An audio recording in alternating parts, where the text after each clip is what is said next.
Be worse. Yeah, that's funny.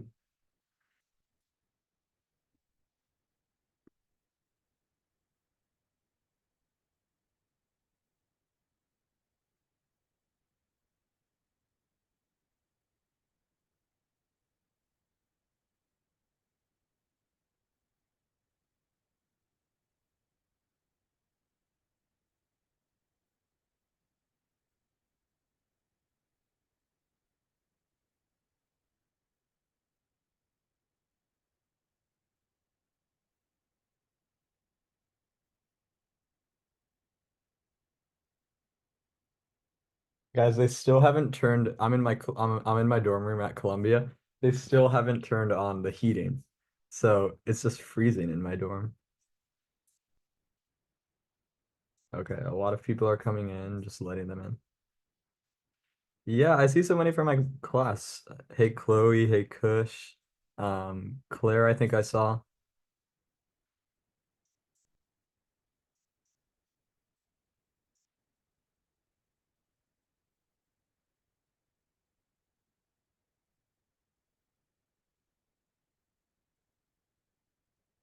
Okay, I think I'm gonna give it until 5:03 and then we start.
Okay. I think I'm gonna start now and just let everyone else in when they come in. So yeah, I feel like this Zoom session really needs no explanation. You all went again to Hunter. You on it, so that means you have to do well on the Hunter test. So we're doing a Hunter test right now. And I'm gonna go through it to show you sort of general strategies and also specific strategies on how to approach these tests. The practice tests that Hunter gives, these are we've done last week we did the first one that they have on their website. This is the second one. These are very, very good practice. It's, I think, like real past exams, and they tend to keep it pretty similar to these. So yeah, with that all being said, I'm just gonna start right now.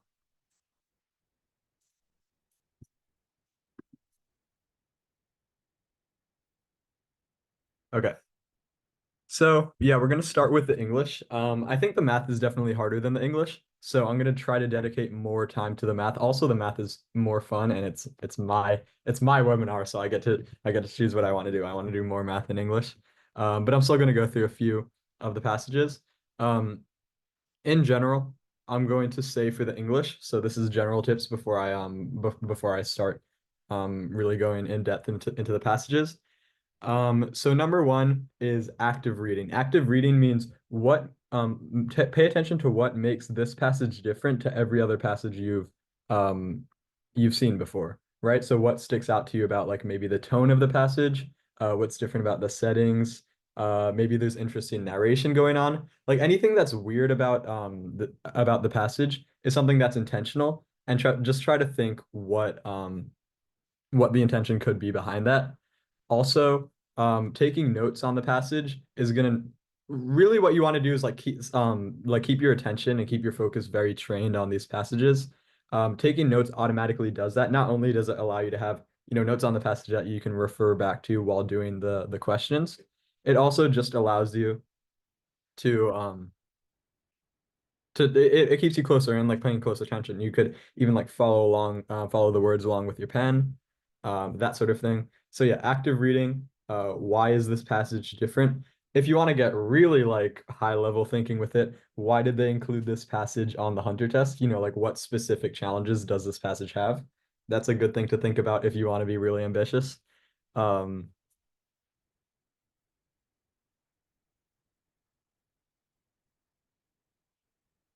Okay. And so this tends to be a pretty this is okay. I really can't prescribe like a specific really do whatever works for you best on this point. So I like to scan the questions before I read the passage so I know what to look for. Other people don't like to do that. You're gonna hear different things from different tutors. I'm gonna do that though. So I'm just gonna scan through it. So we see we have a vocab question right here for number one.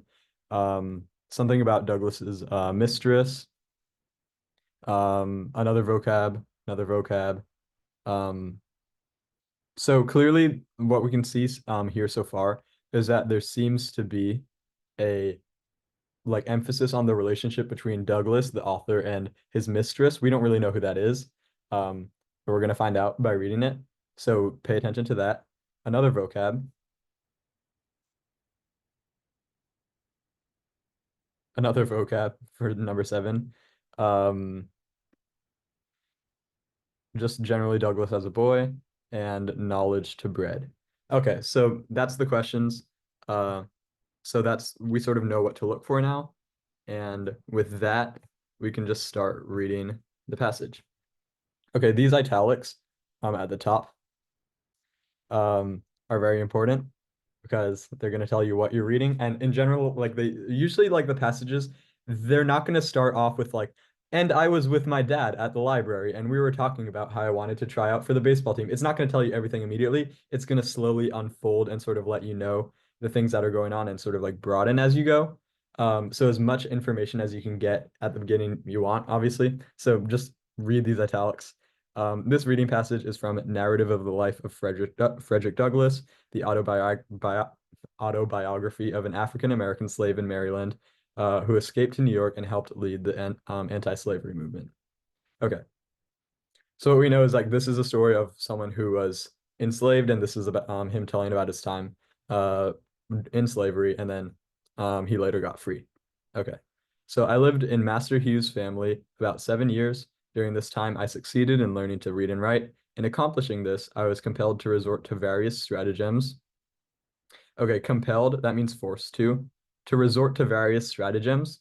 So essentially, in order to read, he was forced to take different strategies, different ways of learning how to read. So it sounds like this wasn't an easy thing for him to learn how to read, right? He had to, do a bunch of different ways to learn how to read. He had no regular teacher. My mistress, okay, that's important. We know from the questions that that's important, who had kindly commenced to instruct me, had, in compliance with the advice and direction of her husband, not only ceased to instruct, but had set her face against my being instructed by anyone else. Okay, with passages like this that use um, that use sort of like more complex language, we always just sort of want to decipher it a little bit. So my mistress, who had kindly commenced, that means began. So if you want, you can just like skip over and think in like simpler terms. Who had began to instruct me, so began to teach him how to read, had, in compliance with the advice and direction of her husband. Let's say you didn't know what compliance means, and this we can see clearly because it's underlined. It's going to ask about this, so we'll just figure it out what it means now. In compliance with the advice and direction. So direction and advice, when you give someone direction and advice at the broadest level, what you're doing is telling them to do something, right? So in compliance with the advice direction of her husband, she's listening to what her husband told her to do. So compliance means sort of like you could say acting along or like going along with, right? Going along with here. And by the way, so I want to give a little talk about how we're budgeting time on this. I just spent a long time, a decent, because time is very, very important on the Hunter test. You have 3 hours to go through this whole thing. It's like, I mean, this PDF is like 34 pages, answering questions, doing math, writing an essay, right? Like, this is a huge test. Time is very important. The reason why I just spent a lot of time talking about compliance is number one, I'm explaining and I'm giving a webinar, but also we know that it's an important thing anyway because it's underlined it. There's going to be a question about it. I wouldn't do that about some random big word that I saw in this passage because chances are it's not going to be that important.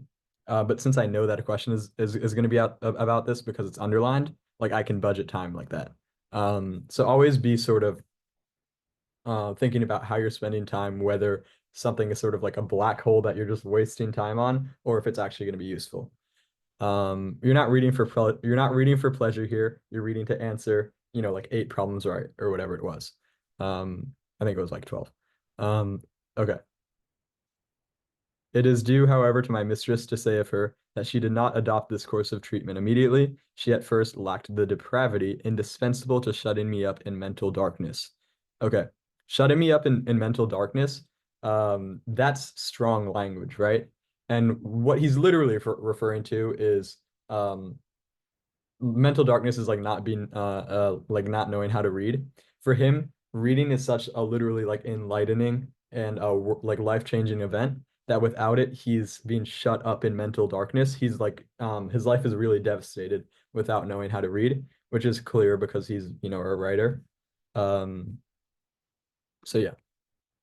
We can move on. My mistress was, as I have said, a kind and tender-hearted woman, and in the simplicity of her soul, she commenced, when I first went to live with her, to treat me as she supposed one human being ought to treat another. Slavery proved as injurious to her as it did to me. That's an interesting point because we think that slavery is really terrible for the slave, but also we can see that it sort of it ruined her perspective on thing and she became like a on things and she became much more cruel of a person. So anything that sort of sticks out to you or surprises you, you should take note of. When I went there, she was a pious, warm, and tender-hearted woman. There was no sorrow or suffering for which she had not a tear. She had bread for the hungry, clothes for the naked, and comfort for every mourner that came within her reach. Slavery soon proved its ability to divest her of these heavenly qualities. All right, divest, that's a word that's underlined. So let's take a little time to think about what it means. So we talked about, he's talking about she used to have all these great qualities, but the act of like owning slaves made her ruin these qualities in her, and she no longer, had these qualities. So I think divest should mean something like rid, right? Like slavery had the ability to rid her of these qualities. Under its influence, the tender heart became stone, and the lamb-like disposition gave way to one of tiger-like fierceness. The first step in her downward course was in ceasing to instruct me. She now commenced to practice her husband's precepts. So this is sort of similar to what came earlier. Um, I'm going to go back to the other sentence about her husband. So, in compliance with the advice and direction of her husband, that's where this relationship is mentioned earlier, and now practiced her husband's precepts. I mean, what it's earlier referring to, compliance with the advice and direction of her husband, means she listened to her husband and stopped teaching Frederick Douglass. And this one means the same thing. She listened to her husband and stopped teaching Frederick Douglass. So we can really see that these mean basically the same thing. So that practice sort of relates to the word compliance, like she's listening to her husband, and then her husband's advice and direction basically means the word precepts, if that makes sense. It's like we sort of see that these two statements are logically equivalent because they're referring to the same event. Therefore, the two parts of them have to be equal as well, right? Like the compliance means to practice, and then the advice and direction means her husband's precepts. Not that literally in terms of like always the words always mean that, but within this passage, it means basically the same thing. She finally became even more violent. Um,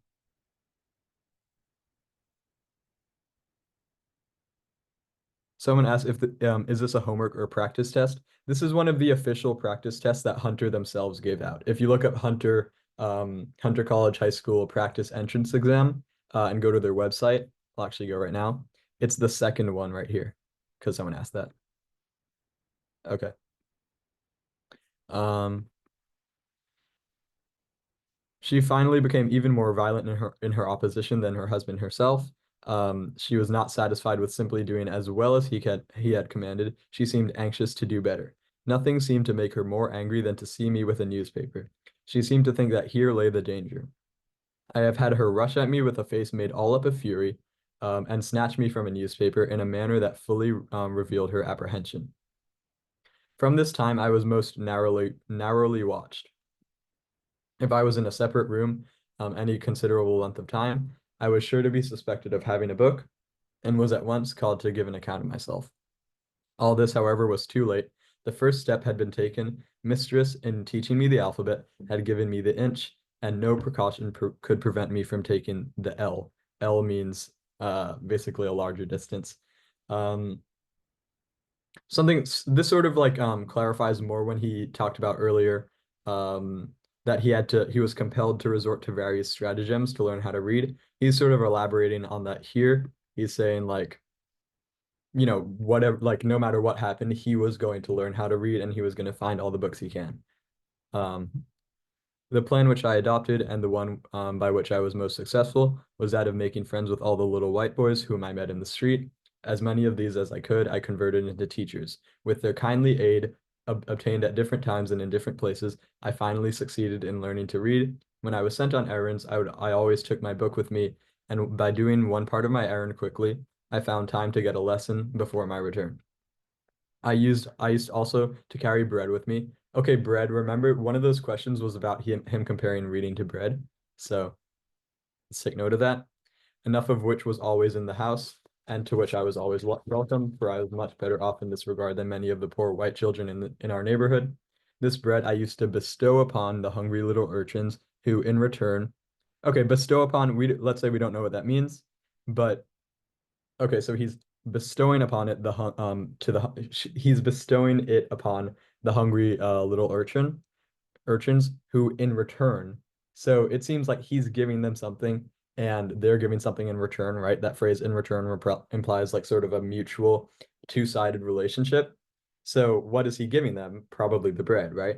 So I'm just gonna write give, who in return would give me that more valuable bread of knowledge. Okay. And so we can see clearly that he's using knowledge um, and bread. He's comparing the two, and that's what the question is about. And he's saying that both of them are sort of like very vital to him and they're very important to him. Okay. So now we can move on to the questions. So number one, compliance, line four means, so the definition or the synonym that we got was sort of going along with. Um, so doesn't mean speed, doesn't mean praise, doesn't mean maneuvering, doesn't mean defense, it means obedience. And now, since we can just try out obedience in the sentence and see if it makes sense with the way we understood the sentence. So, my mistress, who had kindly commenced to instruct me, had, in compliance with the advice of and direction of her husband, or had in obedience to the advice and direction of her husband, that works. So, it's good. Number two, in line 8, Douglas emphasizes that his mistress was tender-hearted in order to, well,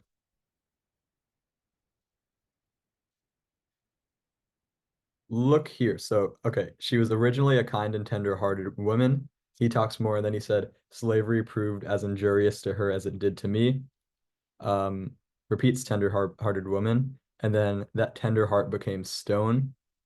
So clearly, the point of bringing this up is like she used to be this great person, but by owning slaves, she became very corrupted and became a terrible person. So that to me is setting up a contrast, which is going to be B.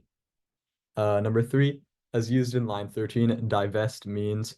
So the word I came up with for it was rid, and rob seems pretty good, pretty close to that. Number 4, precepts in line 16 means, and so remember that equivalence I drew between those two phrases. What I said And was, Mateo, can you just make it larger? I want to make sure the kids see. sure. Okay, so I said advice and direction for precepts. And does perceptions mean that? No. Does documents mean that? History, no. Ancestors, no. Principles, not quite, but pretty close, right? Principles, it's like you can assume that he would be advising her to follow his principles. So there is that sort of relationship between them. And definitely by a process of elimination, none of the other ones are going to fit that. Um, Number 5, Douglas partly attributes the change in his mistress to, okay, well, what he read in the newspapers. No, because he never mentioned any specifics about what he read in the newspaper. It was literally just a passing comment. I read a newspaper, so no. What he learned from the neighborhood boys. No, all he says that he learned from the neighborhood boys was how to read, so it's not going to be that. Her inner violence. That to me is not true at all because she started out as a really great person. He even said like lamb-like, which means very peaceful, tender-hearted, very compassionate. So she didn't, it seems like, have inner violence at first. Her husband's views. This to me seems good because it's directly reflected in the text, right? Her husband's view, like he said twice, so this is clearly something important. Whenever an author repeats something, they want you to get it. First, it was under her husband's advice and direction, she stopped teaching me how to read. And then, according to her husband's precepts, she stopped teaching me how to read. So that's clearly an important reason, Douglas thinks, as to why she stopped teaching him how to read. And then her religious beliefs. No, if any, like Douglas described her as pious, which means very devoted to her religion, and that was a good quality in his eyes, so it's not going to be due to her religious beliefs. As used in line 22, and narrowly means, okay. 22, from this time I was most narrowly watched. So, and then what he describes is basically like he was watched with a lot of suspicion. Anything he was doing that could maybe be related to reading, his mistress got very mad at him for. So narrowly to me seems to mean like closely or very with a lot of scrutiny. And yeah, we see closely right here. Bestow upon. I remember I wrote give to, so that works.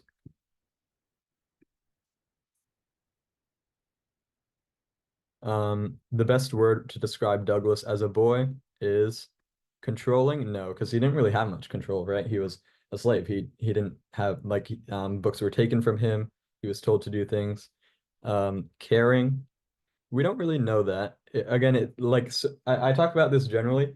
Um, there is a place for logical inferences in these answers. Let's say none of the answers are good. None of the answers were in the text, but one of them seems like a logical, something that logically makes sense with the text. That could work. However, so let's say like maybe this is a logical,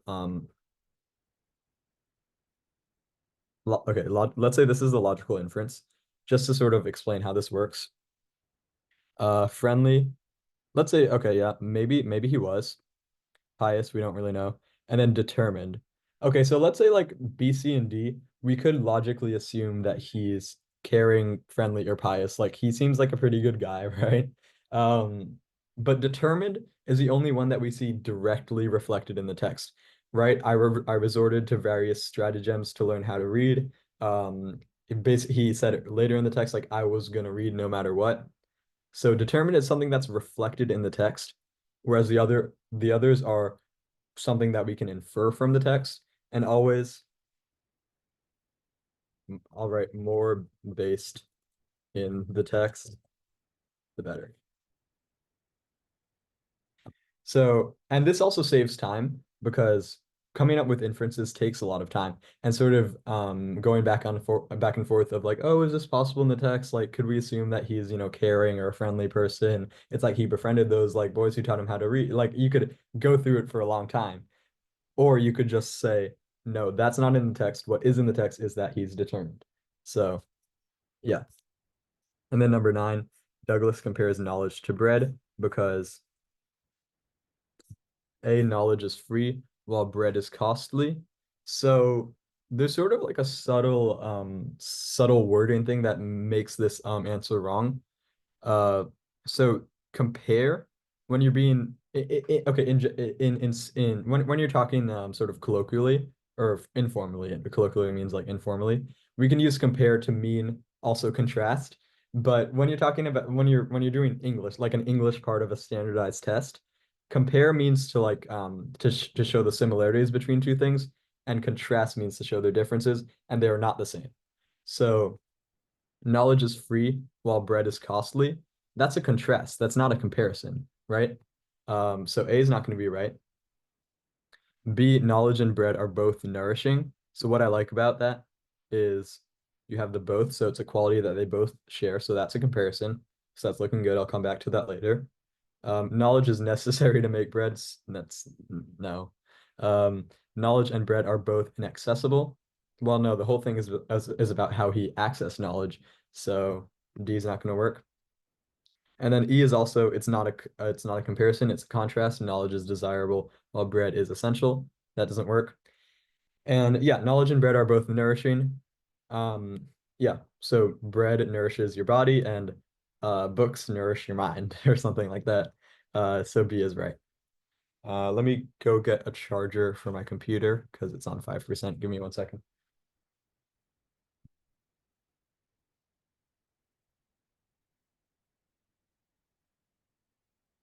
1 second, guys.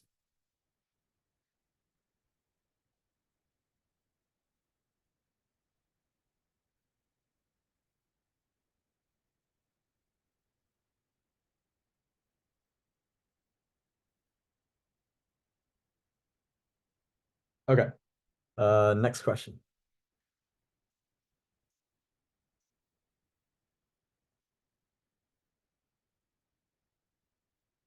Or next passage. Okay, we have a poetry one. I think these poems on the 100 test tend to be quite annoying.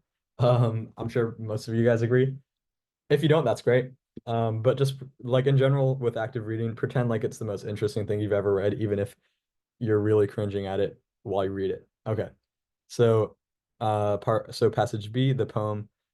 This morning I looked at the map of the day. Okay, notice in poetry, especially for the Hunter test, because they're all about their literary devices. Notice literary devices and notice figurative language.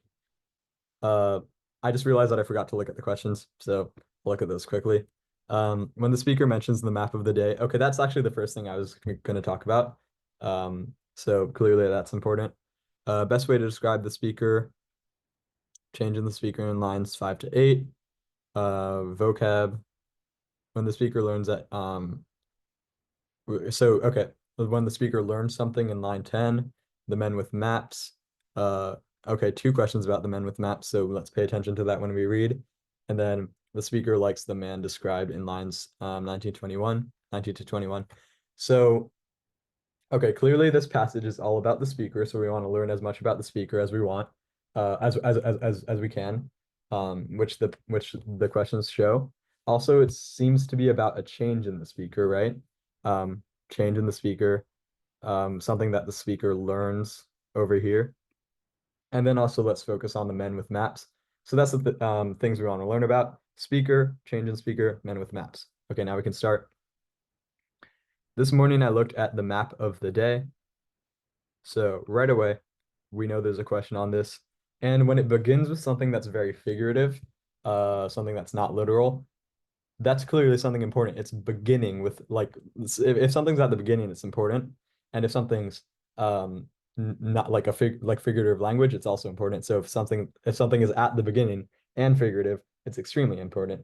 So think of map of the day. So what could that mean? Well, a map tells you where to go, right? You look at a map to find out where to go.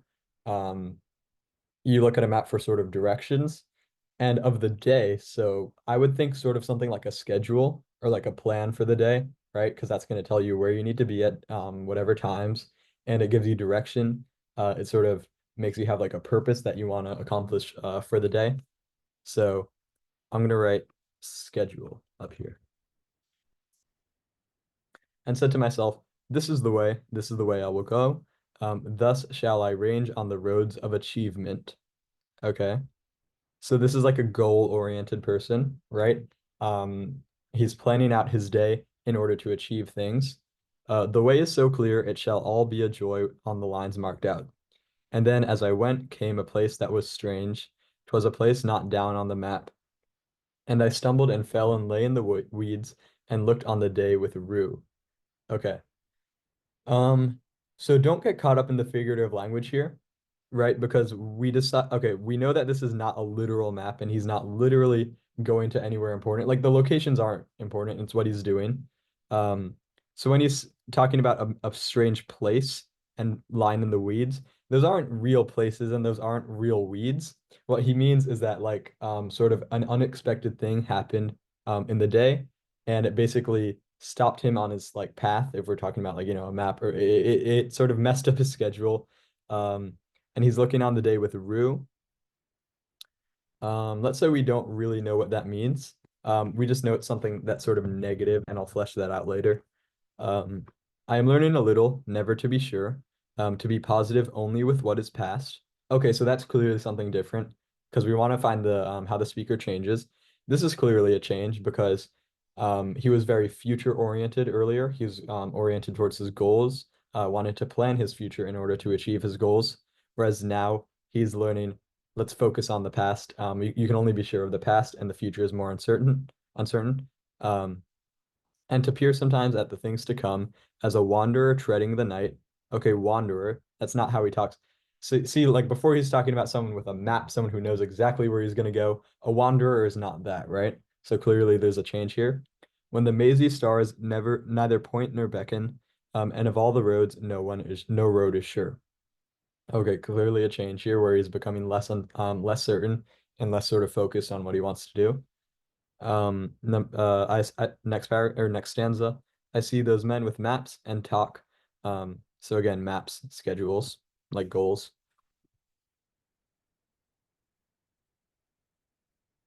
Who tell how to go and where and why. I hear with my ears the word of their mouths, as they finger with ease the marks on their maps, as and only as one looks robust, lonely, and querulous, which means complaining in a whining manner. It tells us right here. As if he had gone to a country far and made for himself a map, do I cry to him, I would see your map, I would heed the map that you have. Okay. Anyone? Okay. I'm sure some of you guys, at least a few of you guys, I know I did a little bit, got a little lost with this last stanza. So let's go through it. Um, I see those men with maps and talk, who tell how to go and where and why. So basically, these are people who are very goal oriented and want to sort of infect him and make him also very goal oriented. Um, I hear with my ears the words of their mouths, as they finger with the marks, the finger with the ease, the marks on their maps. So it's like hearing with my ears, like that's sort of it's weird language, right? So it's something to pay attention to. You hear everything with your ears, right? So what could he be meaning by that? Well, I think it sort of has something to do with he's sort of letting the words like enter his mind, but he's not paying that much attention with him. It's like the words are hitting his ears, but they're not entering his mind. They're not like they're not really like staying with him for long. They're just sort of passing through his ears and then out the other ear. Um, as they finger with ease the marks on the maps, and only as one, so there's um only as one looks robust, lonely, and querulous. So what that means is only like he will only pay attention to them if they seem robust, lonely, and querulous. So they're not sort of they're sort of looking for real experiences and not just these experiences that they plan out in advance in order to achieve a goal. People who are actually looking to like experience life. Um, as if he had gone to a country far and made for himself a map. Do I cry to him, I would see your map, I would heed that map that you have.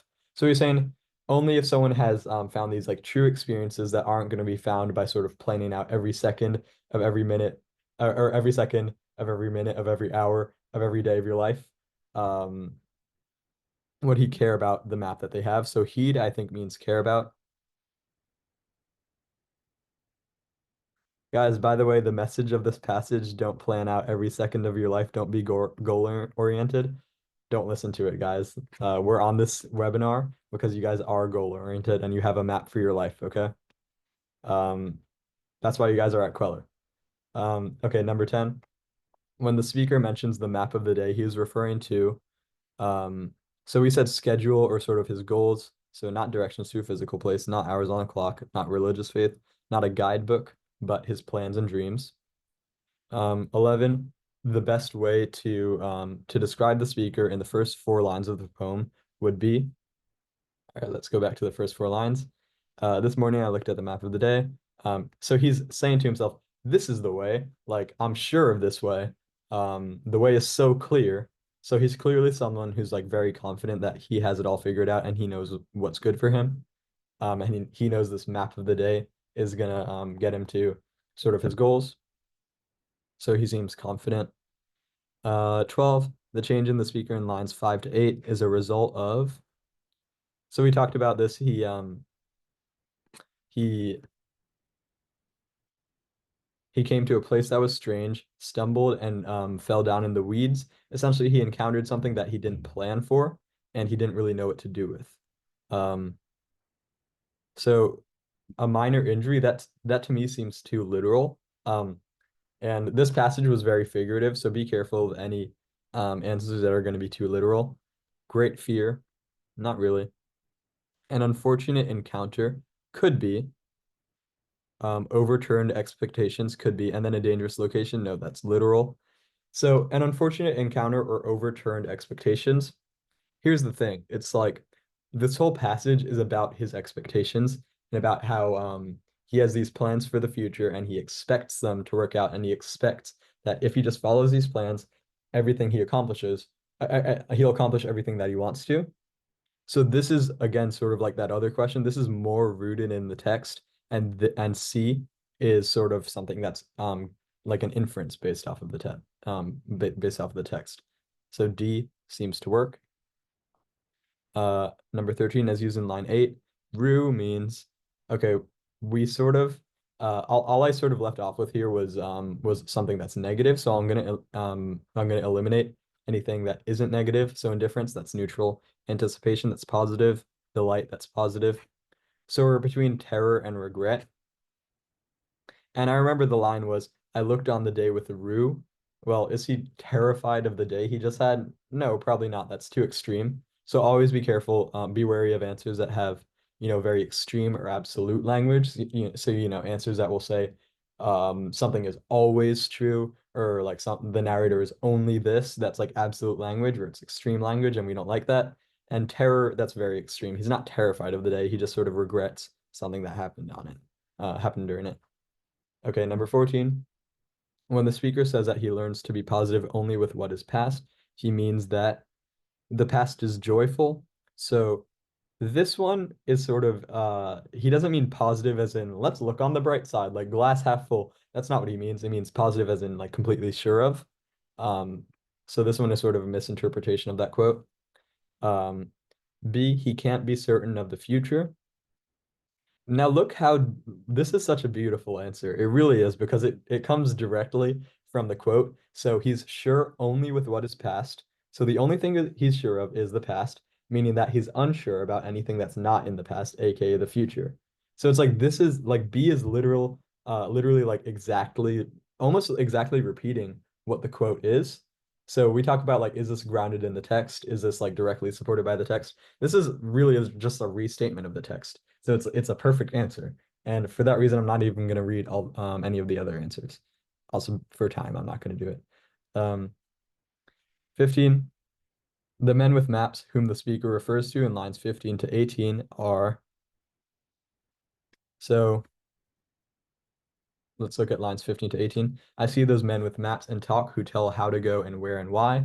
So these are clearly people who think they have it all figured out, right? Like they have their own goals, their own plans for what they want to do, and that not only they're so confident in it that they're telling other people that they should follow their own maps, like the maps that they come up with.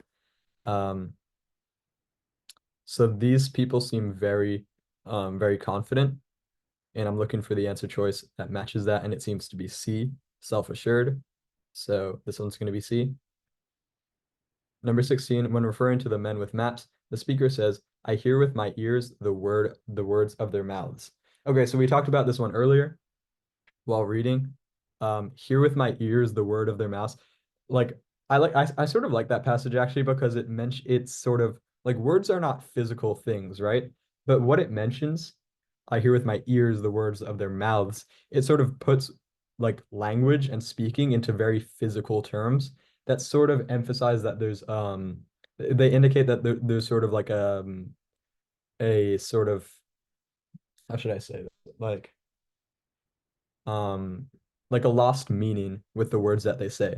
So it's like the words that the things that they say are sort of stuck in this physical world where like they're coming from their mouths into the ears of the narrator, but they're not transmitting actual meaning, if that makes sense.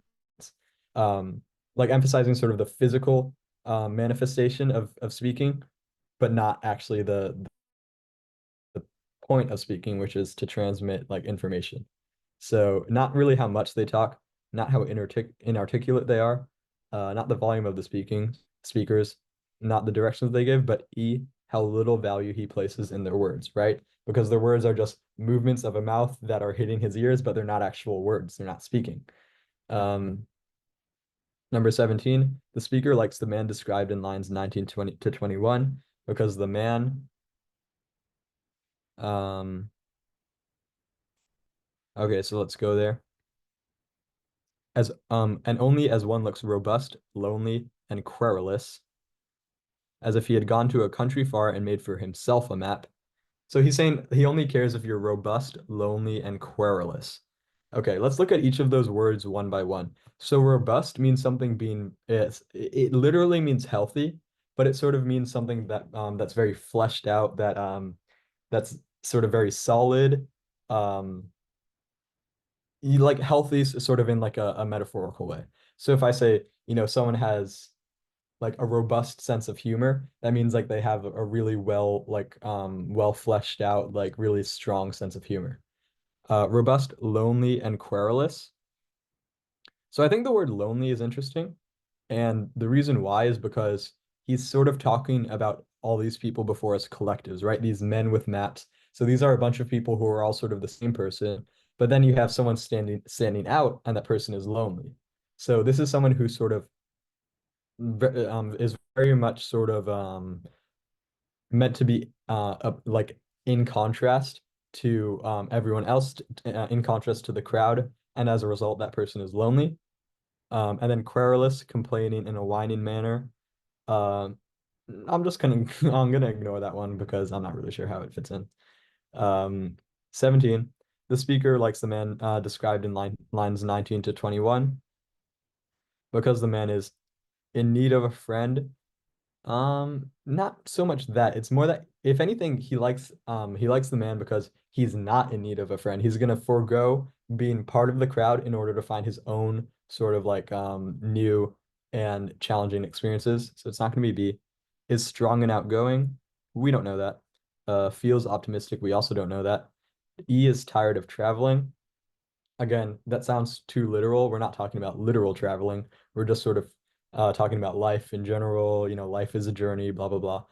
Um, has more meaningful experience.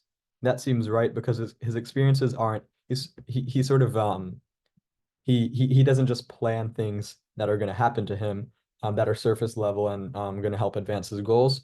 He's sort of he's wandering around and looking for things that are actually important. So he's going to, countries far away and making himself a map. So he's finding new and varied experiences. So yeah, that one seems to work.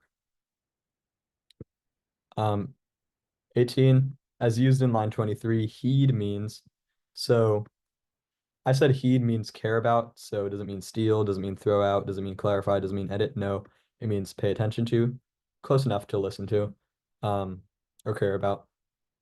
19. Throughout the poem, the speaker learns the importance of A, friendship and loyalty. Nope, not really, because he's becoming, if anything, like he's getting less friends from this because he's going his own way. B, facing the unknown and paving one's own way. Looking pretty good. That's sort of exactly what I just said. C, following directions on a map. Nope. D, planning carefully for one's future. Opposite. Yeah, B works, facing the unknown, paving one's own way. 20, the progression of the poem is one from A, joy to despair. Not really. That, if anything, seems like a huge oversimplification. Ignorance to wisdom. I'll come back to that one. Indifference to emotion. No, I mean literally the first sentence started with an exclamation point. Or not the first sentence, but here, this one. This is the way. So clearly there's emotion here, so it's not going to be indifference. Um, Pessimism to optimism. No, because again, he starts very optimistic. This is the way. I know that this is going to benefit me, so it's not going to be D. Determination to disbelief. Determination, that's accurate, right? Because he starts with, I'm determined to follow my goals, my map of the day, and accomplish whatever I want to accomplish. But it doesn't end in disbelief, so half of that is not really good. And then B, ignorance to wisdom. Um, I don't I don't really love that answer. But sort of what it gets at is that the narrator learns something and feels wiser from it. Ignorance to wisdom, these are judgments that this is a judgment that the test is making. Like we don't like being goal oriented isn't necessarily something like ignorant, and the narrator's mindset at the end isn't necessarily something wise. But the whole point is that the narrator did learn something and feels wiser. So this seems to me like a better answer among answers that are all not too great. Okay. So that's a reading passage. B, I think, see, this is a pretty long passage. I don't know if I want to read all of it and then answer the questions. Hmm.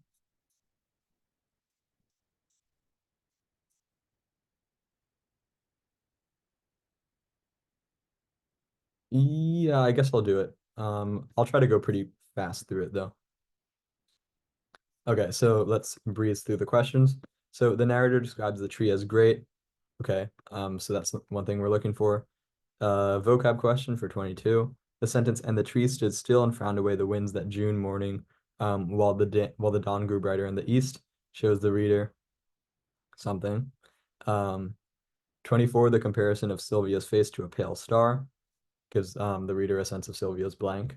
Okay, so just look at all the questions that are about Sylvia. So that's an important thing to like whoever Sylvia is, we want to pay attention to her. Also the tree, they're all talking about the tree. Um, Sylvia felt as if she too could go flying away among the clouds. Um, the narrator directly addresses Sylvia in line 41. Okay, image of the white heron floating up to a perch near Sylvia at the top of the tree helps the reader recognize something. Okay, so white heron is something, and then heron's nest, and okay. So basically what we're looking for is who is Sylvia?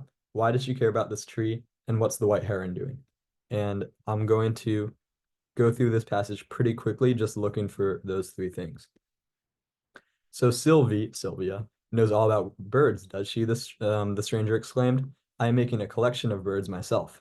Do you cage them up? Asked Mrs. Tilly. Oh no, they're stuffed and preserved, dozens and dozens of them, and I have shot or snared every one myself.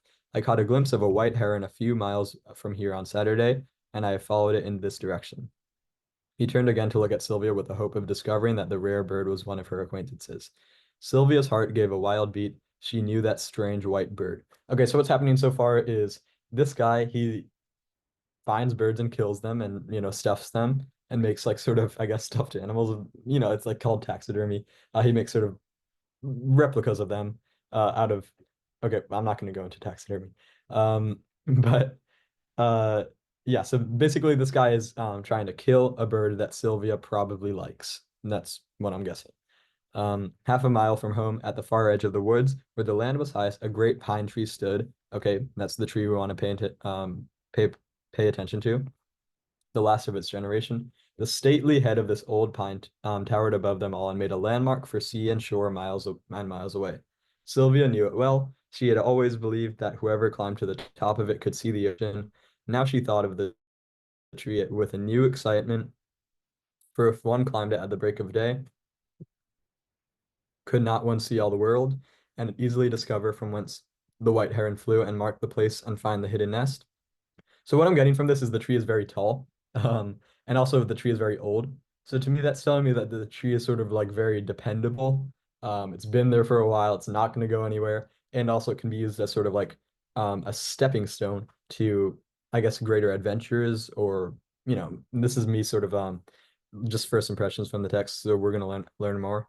Um, the short summer night seemed as long as the winter darkness, and when she was afraid the morning would come, would after all come too soon, she stole out of the house and followed the pasture path through the woods, hastening toward the open ground beyond, listening with a sense of comfort and companionship to the drowsy twitter of a half-awakened bird.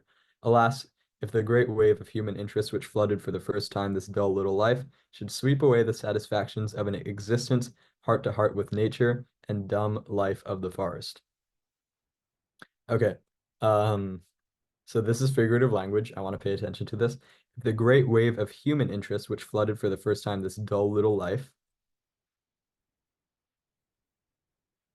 should sweep away the satisfactions of an existence heart to heart with nature, and the dumb life of the forest. Okay, so what to me this seems to mean is sort of Sylvia's been content. This actually, so this is sort of an annoying passage because the unfolding of information is very slow. Um, but it seems like Sylvia has been sort of just living very close with nature, and sort of not think like sort of just letting things happen. She's outside with the birds and everything's good. But now she's becoming more sort of she's not content just to sort of have this simple life with nature. She's looking for more out of things. And it seems like she wants to protect this white heron. This is sort of a guess that I'm having while reading this text, and we're gonna find out later. It's almost like the scientific method. This is my hypothesis, and then by fully reading it, we're gonna confirm or deny the hypothesis. Um, there was the huge asleep yet there was the huge tree asleep yet in the paling moonlight, and small and silly Sylvia began with utmost bravery to mount the top of it with her bare feet and fingers that pinched and held like birds' claws to the monstrous ladder reaching up, almost to the sky itself. The way was harder than she thought. She must reach far and hold fast as she went round and round the tree's great stem, higher and higher upward. The old pine must have loved its new dependent more than all the hawks and bats and moths and even the sweet-voiced thrushes was the brave beating heart of the solitary gray-eyed child. And the tree stood still and frowned away the winds that June morning while the dawn grew bright in the east. Frowned away the winds. Okay, I remember a question was about this. This is again giving us a sense of the tree's dependability. The winds, it's sort of like it's stopping the winds because it's so strong. The winds don't affect it, and eventually the winds are going to subside, and the tree's still there unaffected. Um, Sylvia's face was like a pale star if one had seen it from the ground when the last thorny bough was past, and she stood trembling and tired but wholly triumphant, high in the treetop. Yes, there was the sea with the dawning sun making a gold dazzle over. Sorry, that's-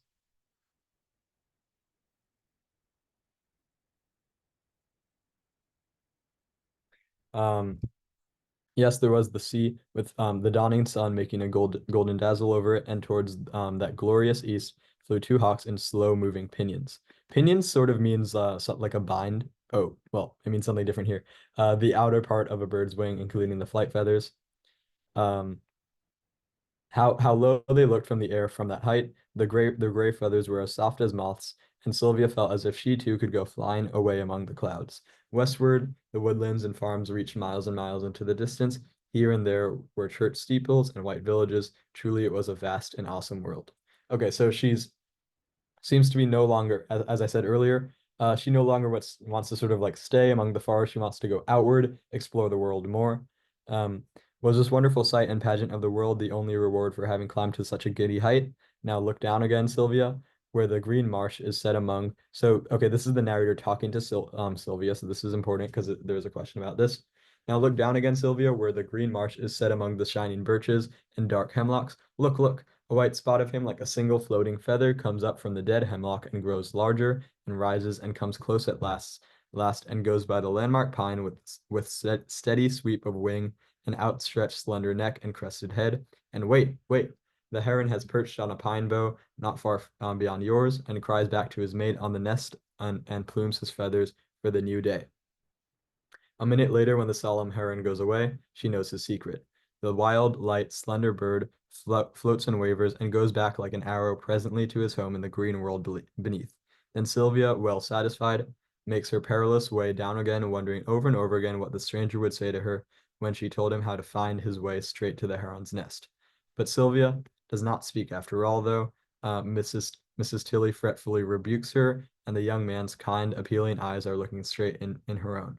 How can how can he can make them rich with money? He has promised it, and they are poor now. So Sylvia was sent to find this bird so that this guy can sort of kill it and stuff it. That's what's happening right now. Now, no, she must keep silence. What is it that suddenly forbids her and makes her dumb? Dumb means not speaking, not actually dumb. Has she been 9 years growing, and now, when the great world for the first time puts out a hand to her, must she thrust it aside for a bird's sake? The murmur of the pine's green branches is in her ears. She remembers how the white heron came flying through the golden air, and how they watched the sea in the morning together. And Sylvia cannot speak. She cannot tell the heron's secret and give its life away. Okay, so really short summary of this passage is Sylvia is poor. This guy offers her money to go find a heron and like tell him how to kill it. And she doesn't want to because this experience on the top of the tree with the heron was so life-changing. There's sort of like a comparison between the heron and Sylvia in the sense that they're sort of both on this tree on the same level, overlooking things, and she sort of gains like a compassion for the bird. Okay. So the narrator describes the tree as great, line 10, because it seems young and strong. No, it's pretty old. Is a joy to climb. Is close to the heron's nest. D will provide a view of the wider world. Yep, that's right, because that's sort of what the first half of the passage was about. She climbs to the top of the tree. She's seen things that she's never seen before. So yeah. 22, as used in line 10, stately means. Actually, I'm not going to go back to line 10 because I want to get to the math pretty soon. Stately. So we talked about how sort of the tree is very dependable. It's yeah, very dependable, very sturdy. So I'm going to look for what that means, or look for a synonym of that. Endangered, no. Frightening, no. Foreign, no. Friendly, no. Dignified seems to work, right? It's standing up straight, and it's not, it's not being bent by the wind or whatever. 23. The sentence, and the tree stood still and frowned away the winds that June morning while the dawn grew bright in the east, shows the reader. So I talked about frowned away the winds. That sort of seems like very again, it shows how sturdy this tree is and how it's unaffected by the wind. So the tree's protectiveness towards Sylvia seems to work pretty well. Number 24, the comparison of Sylvia's face to a pale star gives the reader a sense of Sylvia's. Distance from the ground, I think, works because she's very high up, that her face looks like it could be in the stars, like it'd be like all the way in outer space. Think of like Rockefeller Center Christmas tree, how you have the star at the top. That star is pretty high up, right? So it's showing Sylvia's distance from the ground. Number 25, as Sylvia climbs to the top of the tree, we see Sylvia gain a new perspective on hawks in flight, the sea, the farms and villages, her place in the world. All right, guess what? We sort of see Sylvia gain a new perspective on everything, right? Like she basically has a very different outlook on life after this experience.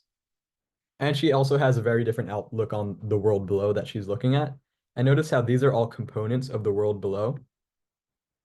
A, B, and C are. So it's like all of these together make up the physical landscape, and she's obviously gaining a new perspective on the entire physical landscape. So all of these have to be true. And if more than one of them is true and all of the above is there, then all of the above is going to work. It has to work if more than one of them are true.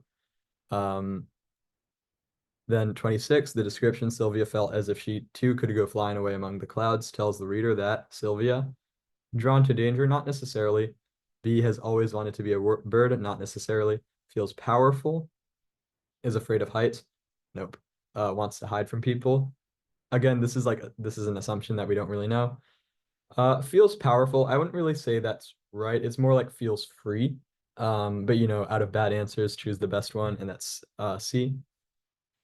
27, the narrator directly addresses Sylvia in line 41 in order to um let's look at what that is. It's um now look down against Sylvia, where the green marsh is set among the shining birches and dark hemlocks. Look, look, a white spot of him like a single floating feather comes up from the dead hemlock and grows larger and rises and comes close at last and goes by the landmark pine with steady sweep of wing and outstretched slender neck, blah blah blah. So okay, the narrator is drawing attention to the bird. Is the narrator warning her of danger? No, it's just a bird. Scolding her for her laziness? Laziness? No. Commending her bravery? Not really, right? I mean, the narrator's telling her to do something that's not commending her. Commending means sort of like complimenting her for her bravery. Encouraging her in her search. See, that seems to work with the narrator telling her to do something, right? Encouraging her and telling her to do something pretty close. Or E, convince her to help the hunter. No, because the whole thing is that she doesn't end up helping the hunter. Number 28, the image of the white heron floating up to perch near Sylvia at the top of the tree helps the reader recognize. So I sort of talked about this earlier, and luckily it came up again. So there's a comparison between Sylvia and the bird because they're on the sort of same level overlooking the world, and that causes Sylvia to have compassion for the bird. So that seems like B, Sylvia's connection to the bird. And then Mateo, 20, can you take 1 minute, really quickly, because it's 6 o'clock? Can you, I sent you a message also about something else. Can you quickly just reply to me, and everyone, if you want to take just 1 minute, because it's already 6 o'clock. If you guys just want to take a minute to stretch, you're welcome to do that. Okay, I just want to give you 1 minute. And Mateo, if you could just respond quickly, I just sent you a message for something. Okay, okay, yeah, to the chat. Everyone, you can take 1 minute. It's 6 o'clock. Take a minute. Use the bathroom, get a stretch, whatever it is that you guys need, just take 1 minute, okay?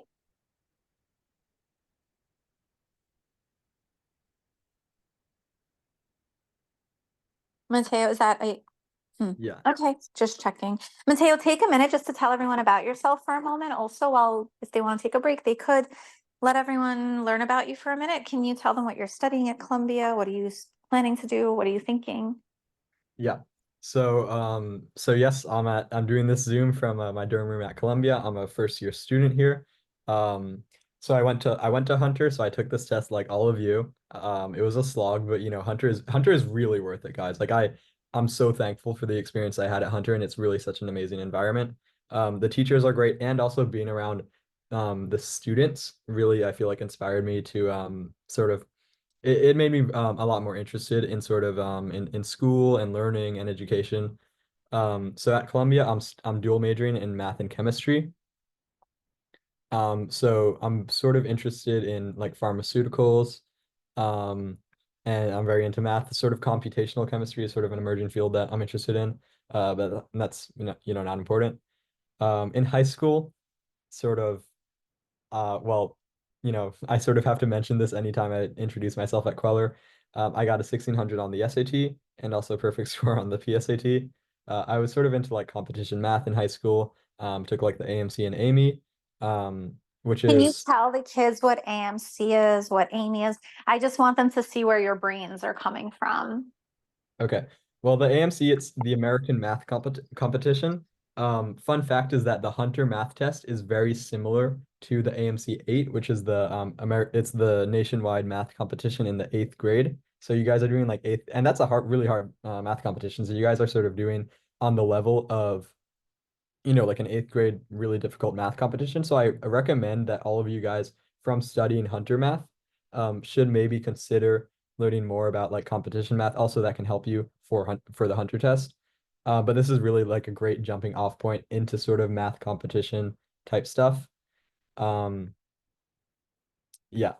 So, if any of you guys are interested in that, that's a great thing to pursue. So, should I move on to the math now? I think I'll finish up these few questions and then move on to the math. Is that okay?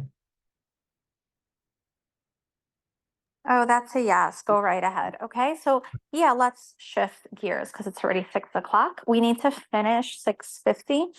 I have a different webinar, so we're gonna stop at Oh, okay. 6:50. All right, Okay. take care. Bye. Yep. All right, so guys, I'm gonna go quickly through the math. I think I'm actually only gonna do the sort of like harder problems. Um, because I know that's what you guys are here for. I'm gonna just take my test out.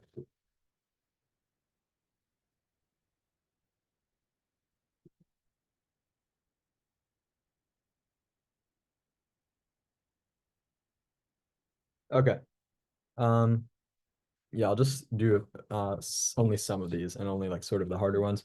So 52, of all the fractions with a denominator of 17 and a whole number numerator, how many are between 1/3 and 2/3?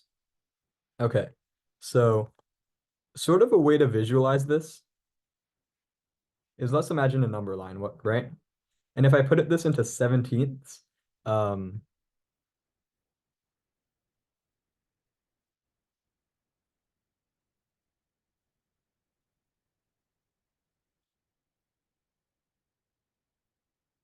11, 12, 13, 14, 15, 16, and then this one 17, 17ths. I want to sort, and then I want to put like 1/3 and 2/3 here. So essentially what I want to do is I want to find which tick marks which tick marks which represent each a 17th, should I put 1/3 in? And the way I'm going to do that is I'm going to multiply. So, okay, so what is 1/3? It's equal to 1/3 times 1, right? And what I'm doing here is I'm representing 1 as 17 seventeenths. So I'm going to replace 1 with 17 seventeenths. And then I'm going to want to put this into seventeenths, if that makes sense. So I'm representing 1 as 17 over 17. And I want to sort of think of like translating like a language. I want to translate 1/3 into 17 e's, 17 language. I don't know. So I'm going to divide 17 by 3. We're going to get 5 minus 15. So 5 and 2/3. So this is going to be 5.6 repeating. So we have that 1/3 equals 5.6 repeating over 17. So we're going to put our 1/3 tick mark between 5 and 6. So I'm going to draw that in red.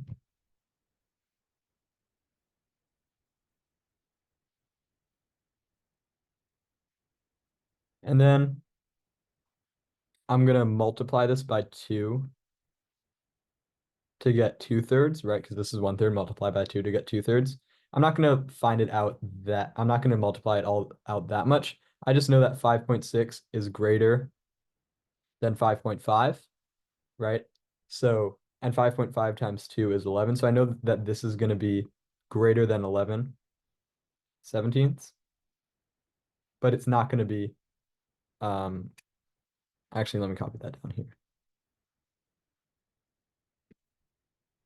So I'm going to write 5.6 repeating seventeenths. So that's going to be greater than, so times 2. That's going to be greater than 5.5 seventeenths times 2. So it's going to be greater than 11 seventeenths. But then it's not going to be as large as 6 seventeenths times 2. Sorry, I'm sort of doing this inequality backwards. So it's not going to be as large as 12 seventeenths. Essentially, this is going to be between 11 and 17, 11 and 12 seventeenths. So I'm going to put that here. So this is 6, 7, 8, 9, 10, 11. And then so our 2/3 is going to be somewhere here between 11 and 12. And now I'll just count the tick marks that are between this. So 1, 2, 3, 4, 5, 6. So we can see that we have 6 whole number 17th fractions between 1/3 and 2/3. And no, I don't want you guys to write if it helps you, you can, but this took a lot of time to sort of write this number line out, and it's just a way of visualizing it. But really all I did was I did 1/3 times 17 over 17ths because I want to convert 1/3 into 17ths. Got this was 5.6 repeating over 17ths. And then 2/3 17ths is greater than 11 17ths and less than 12 17ths. So I want to count the ones in the middle, the ones in between those, in between 5.6 17ths and something between 11 and 12 is going to be 6, 7, 8, 9, 10, 11, which is 6 things. Okay. And then I'm going to move on to 54.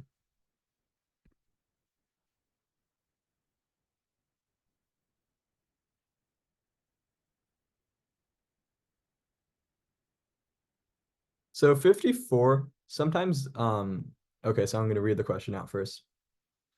At the bottom is a completed addition problem with all the digits replaced by letters. Every letter represents a single digit, and different letters represent different digits. Which digit might the letter T represent? So first thing to notice here is that you add up three M's and you get, so you add up sort of three two-digit numbers and you get what's still a two-digit number. If M were greater than 3, right, let's say M was 4, 4, 4, I would get a three-digit number. So we know that M is less than or equal to 3.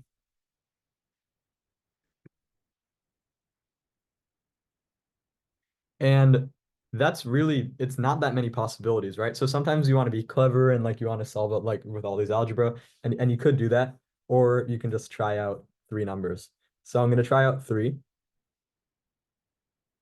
So 3 plus 3 plus 3.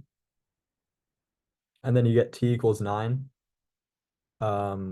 Is T equals 9 there? No. So M's not going to be 3.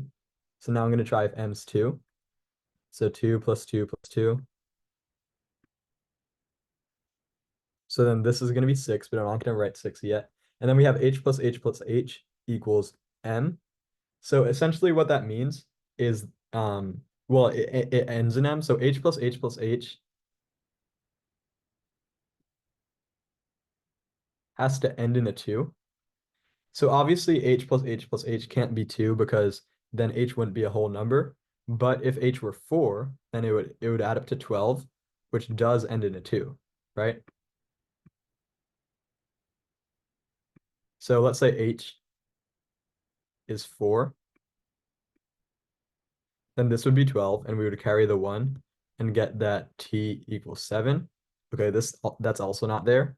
So M can't be 2. And now let's just try it if M is 1.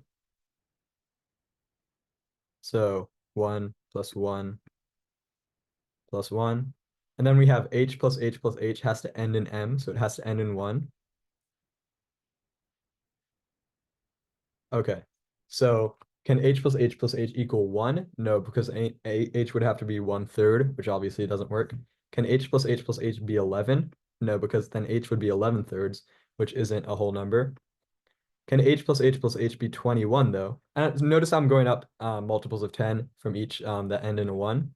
Can H plus H plus H plus H be 21? Well, divide 21 by 3, we get 7, which is a whole number. So then H would be 7. So yeah, that works. So we can write this as 17 plus 17 plus 17. 1, carry the 2. 51, and then we get T equals 5, which is an answer there, and it's D. So that's good.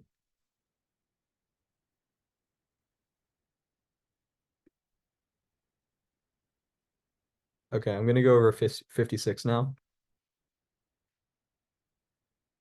When all of the whole numbers between 100 and 350 are written down, how many times does the digit 4 appear? Okay.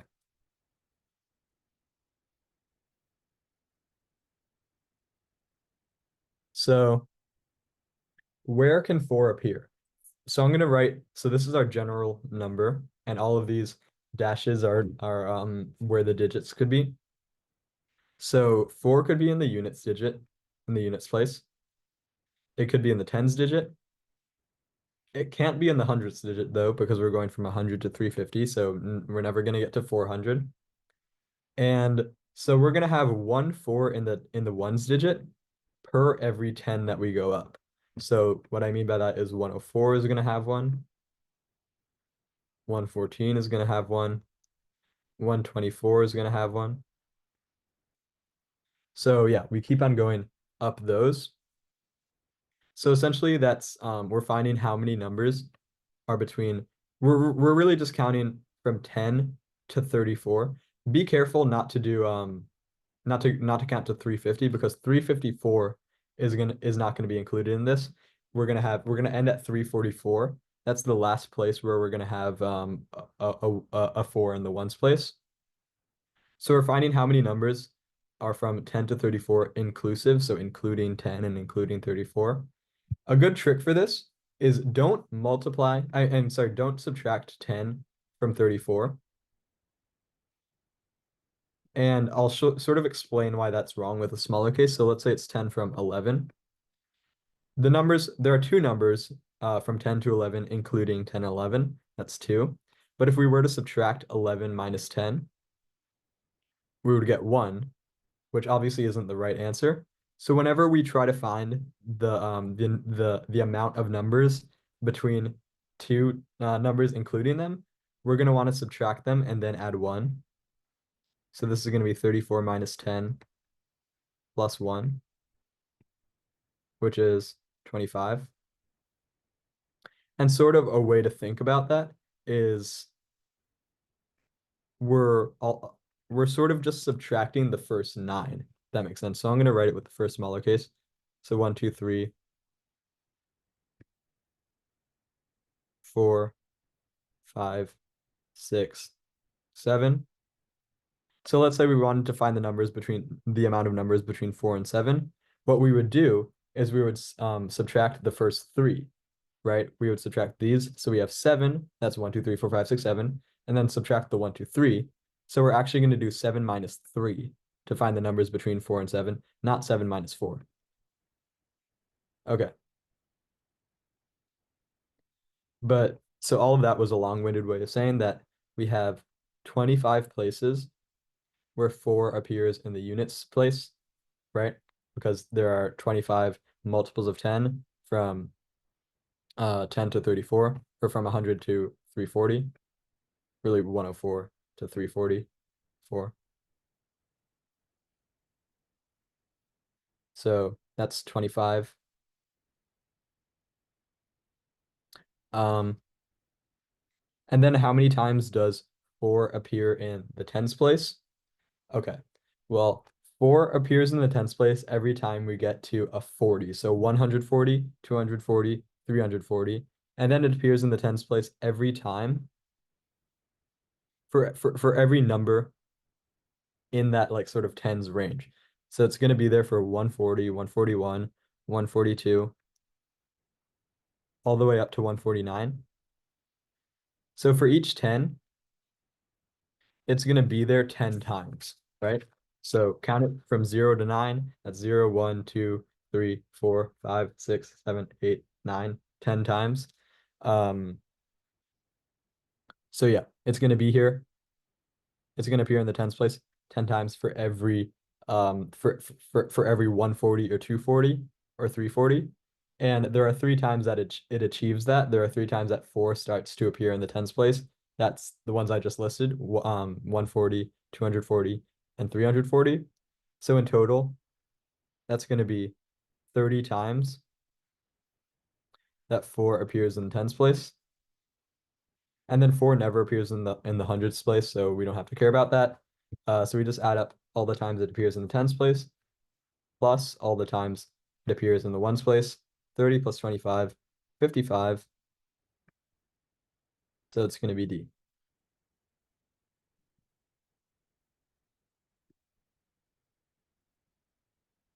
All right, I'll do 57 now.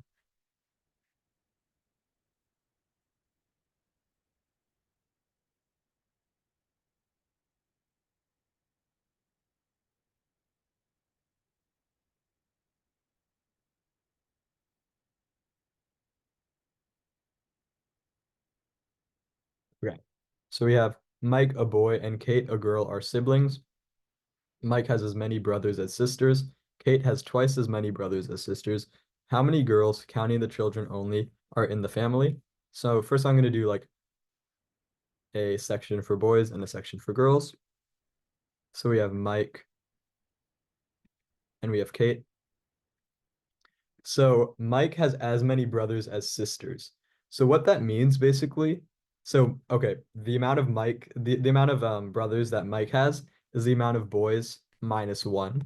So I'm gonna write B minus one, right? Because he's not brothers to himself, he is himself. He's brothers to all the other boys that aren't him. So essentially what that means is that there's one less girl than there are boys, right? Because B minus one equals the number of girls. Because unlike with boys, every single girl is Mike's sister, but not every single boy is Mike's brother because Mike is a boy and he's not his own brother, he's himself, right? So the number of boys minus one equals the number of girls. So then the number of boys equals the number of girls plus one. So from that alone, we can sort of just add a boy here. So I'm just going to write another B because we know that there always has to be one more boy than girl. And Kate has twice as many brothers as sisters. Okay. Well, this is sort of that similar thing with Mike. Kate needs to have a sister, which means there has to be a girl who isn't Kate here. And there needs to be twice as many boys. So the number of boys equals 2 times the number of girls minus 1. Right? Because the number of sisters that Kate has is the number of girls minus 1, so the number of girls minus herself. Um, so I'm just going to add a sister here. Instead of solving these equations with the algebra, I'm just sort of going to do it visually because I think that's an easier way of sort of explaining it. So we add a girl to be Kate's sister, and now we have to add another boy because there's always one more boy than there are girls. Um, Does Kate have twice as many brothers as sisters here? No, because she has 3 brothers and 1 sister. So let's add another sister and another brother. Now Kate has 4 brothers and 2 sisters. So all of our conditions are satisfied. So this works. All right. Okay, whatever. So there are 3 girls in the family. So the answer is B.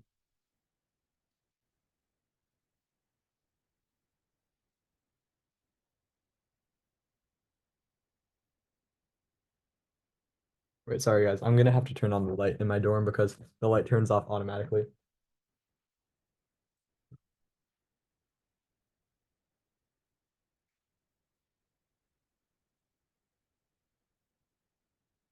Okay. Um, Allah and Bala together drink 750 milliliters of water. If Allah drinks 50% more than Bala, how many does Allah drink? So I'm gonna say that the number the number of milliliters that Bala drinks is X. And then if Allah drinks 50% more, what that means is Allah drinks everything that Bala drinks plus 50% of that. So we can represent that as she drinks X plus 1/2 X or 0.5 X. So Allah drinks 1.5 X, 1.5 X, where X is the number of milliliters that Bala drinks. So in total, what they drink is 1.5 X plus X, which equals 2.5 X. And so what we have now is 2.5x equals 750. So divide by 2.5. Divide by 2.5. I'm going to do the computation pretty quickly. So 750 divided by 2.5, that's 300. Because, I know you guys know how to divide and multiply, so I'm not going to, waste your time here. And then, so Bala drinks 300 milliliters, and Ala drinks 1.5 times that. So 1.5 times 300 equals 450. So it's D.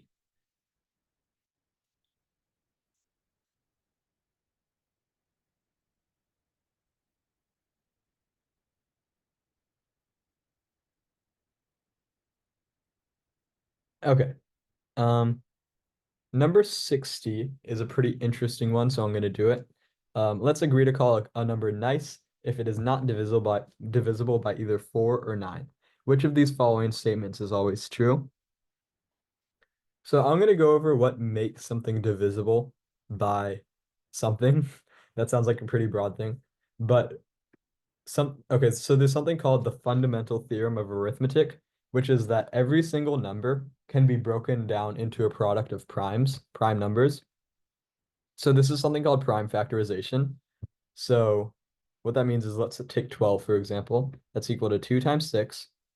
And then 6 we can divide into 2 times 3. 2, 2, and 3 are all prime numbers, meaning we can't divide them anymore. So we can write 12 as 2 squared times 3. And so the way that I'm going to apply that to this problem is 4, that's 2 squared, and 9, that's 3 squared. If 3 squared or if 2 squared appear in the prime factorization of a number, then it's divisible by 4 or 9. And that also includes 2 cubed, right? Or like 3 cubed, because 2 cubed equals 2 times 2 squared,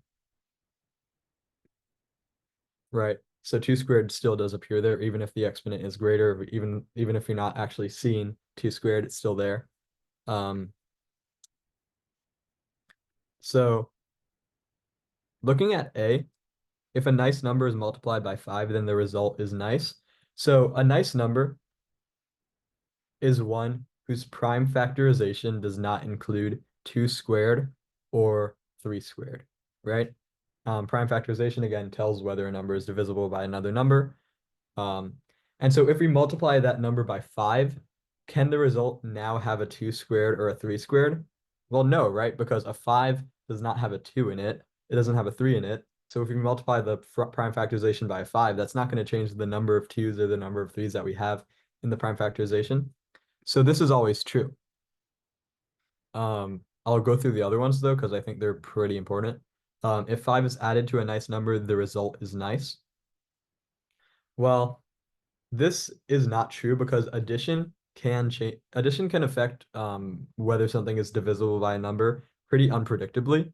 Multiplication really it's very easy to predict, addition not so much. So I'll just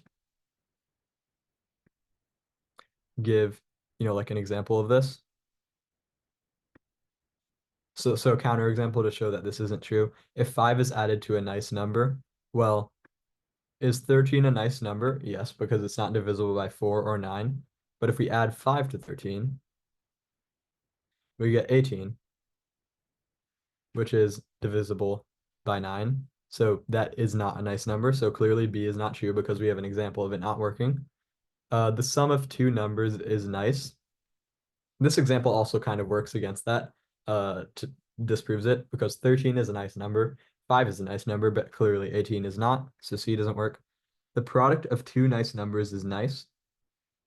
So this is sort of an important thing to realize, which is that, so 2 squared, okay, so again, what makes something nice is whether or not 2 squared or 3 squared appear in its prime factorization. So let's say we had 1, 2 in, okay, so let's say we're multiplying A and B and those are both nice. Let's say we had only 1, 2 in the prime factorization of A and it was equal to like 2 times 5 or something like that. That would just be 10. And then let's say we had another 2 in the prime factorization of b, and it's equal to 2 times 7. Their product is going to be 2 squared times 5 times 7. So now we do have a 2 squared here because the two 2's that each one had separately, they come together to form a 2 squared when they're multiplied. So this is not going to be true. And then if a nice number is multiplied by 3, the result is nice. This is very similar. So let's say a number had only 3, had just like 3 to the first in its prime factorization, and maybe like 5 also in its prime factorization. If you multiply that by 3, you're going to have 3 squared times 5, which now that there's a 3 squared in its prime factorization, so it's not nice anymore. So E is going to be wrong. Okay, give me 1 second. I have to go to the bathroom and I'll be back in like 2 minutes.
Okay, I'm back and we can move on to another question.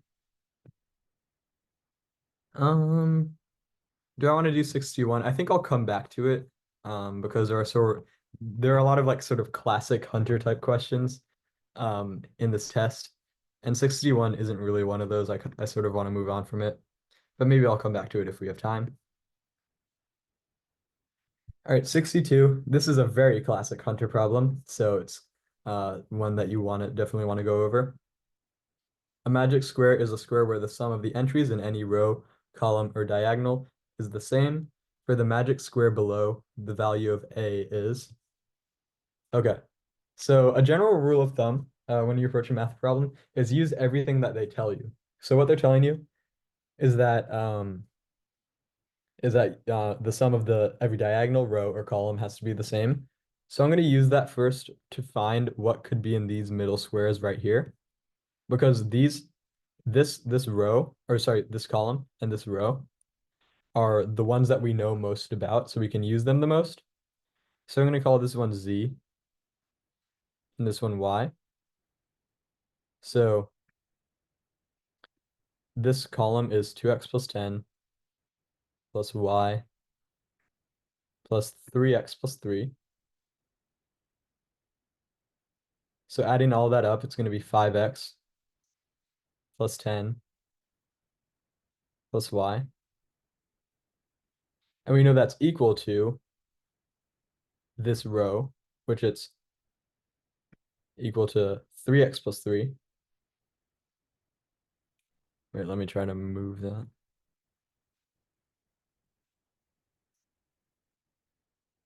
Okay. And that row equals 3x plus 3 plus Z plus x plus 7. So that's equal to 4x plus 10 plus 7. Sorry, that was supposed to be a 13. So that's equal to 4x plus 10 plus y. Wait, no, sorry, plus z. Can't read my own handwriting.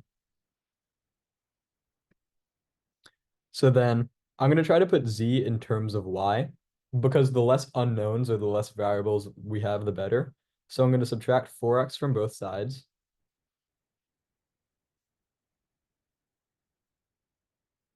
And I'm going to subtract 10 from both sides.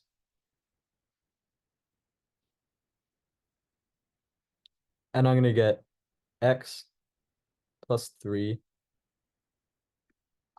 plus y equals z.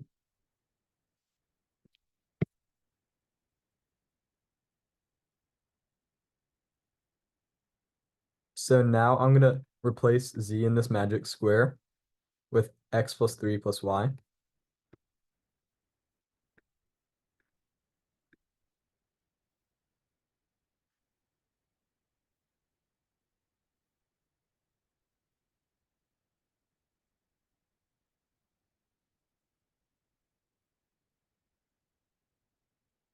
And now notice how we also have this column right here. Oh, sorry, this diagonal right here. So I want to add that up so that it's equal to this column. So as I said before, that column is equal to 5x plus 13 plus y. And I'm going to call this one m because it's in the middle. This diagonal is equal to 2x plus 10 plus m plus x plus 7. I'm going to sort of, I'm not going to go through all the steps on that because we have limited time, but that adds up to 3x plus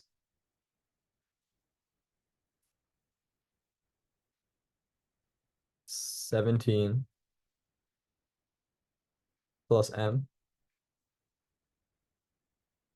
So now subtract 3x from both sides.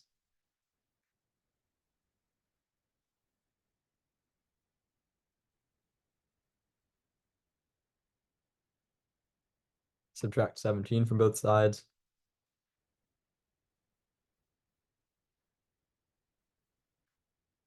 We have that m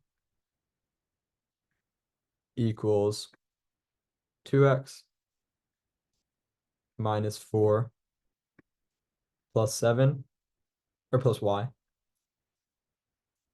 So now I'm going to replace m with that.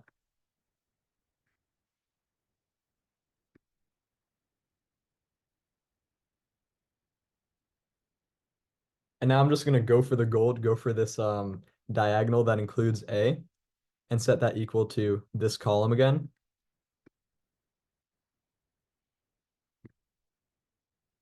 So once again, this column is equal to 5x plus 13 plus y.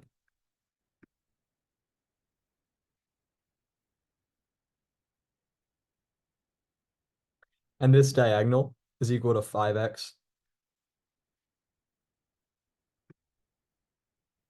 minus 1 plus y plus a. So subtract y from both sides, they cancel out. Add 1 to both sides. We get 14 on the other side. Subtract 5x from both sides, they cancel out. And we get that a equals 14. So it's E. Very like classic Hunter problem. Like Hunter on the problem on the Hunter test.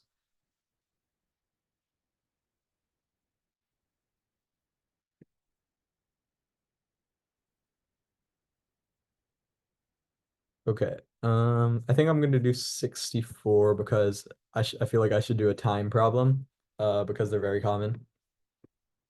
So Anne's watch runs 2 minutes per hour too slow.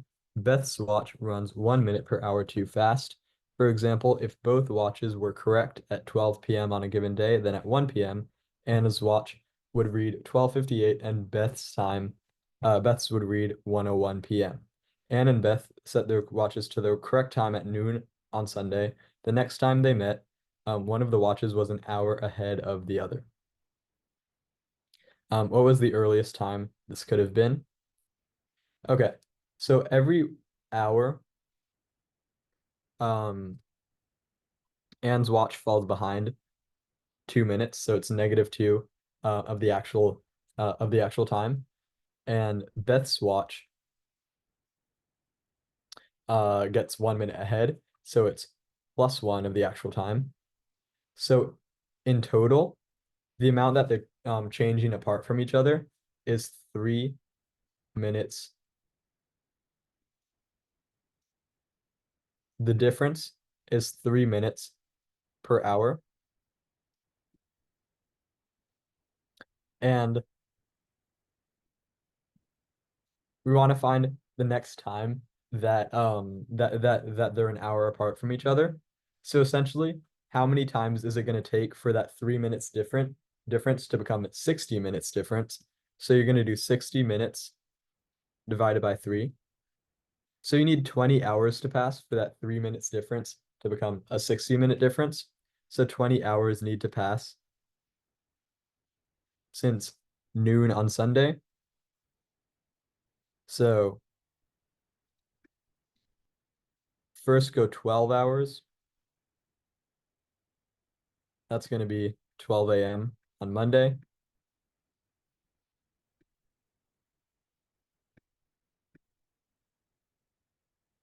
And then go another 8 hours. That's going to be 8 a.m. on Monday.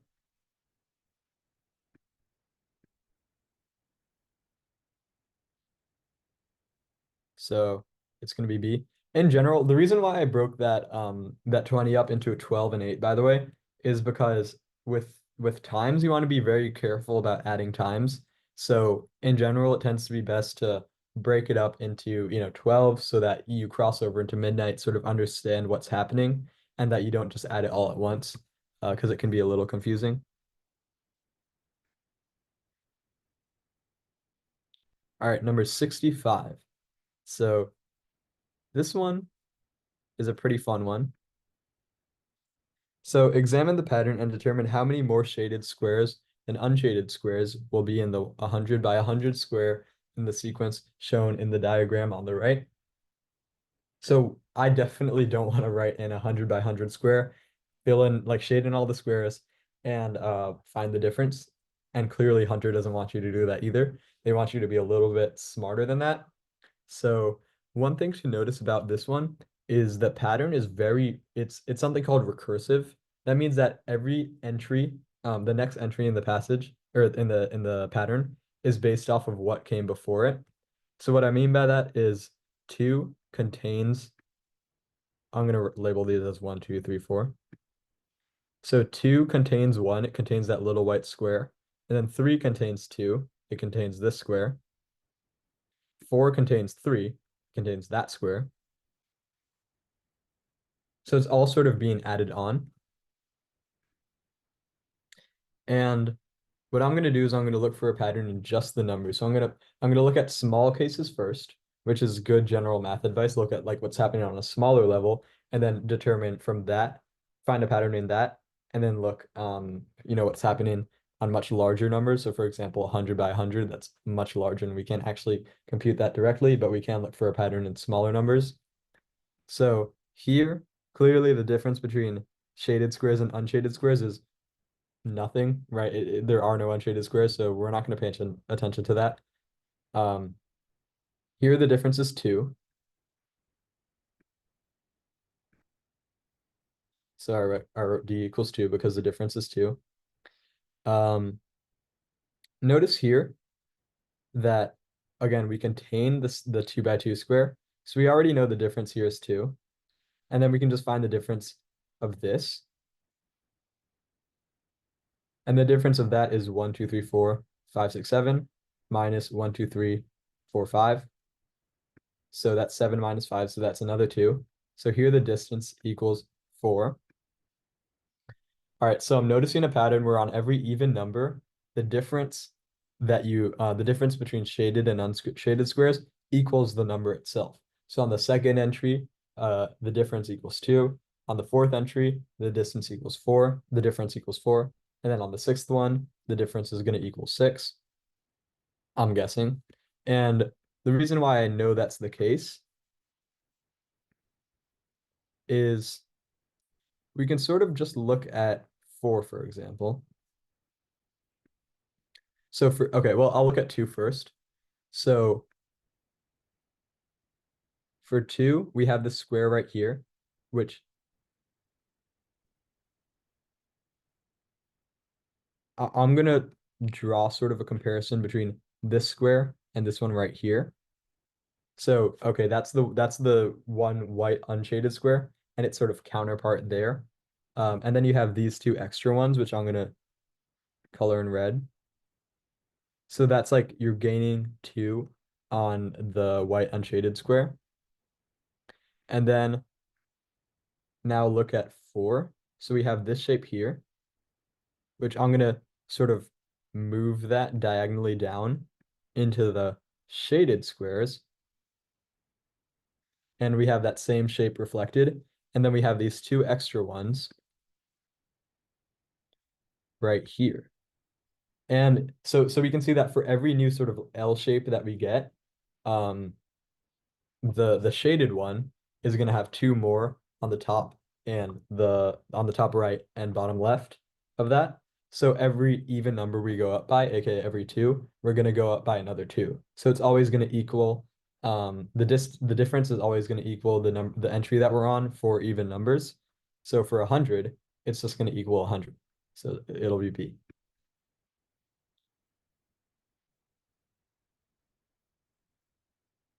Okay, 66.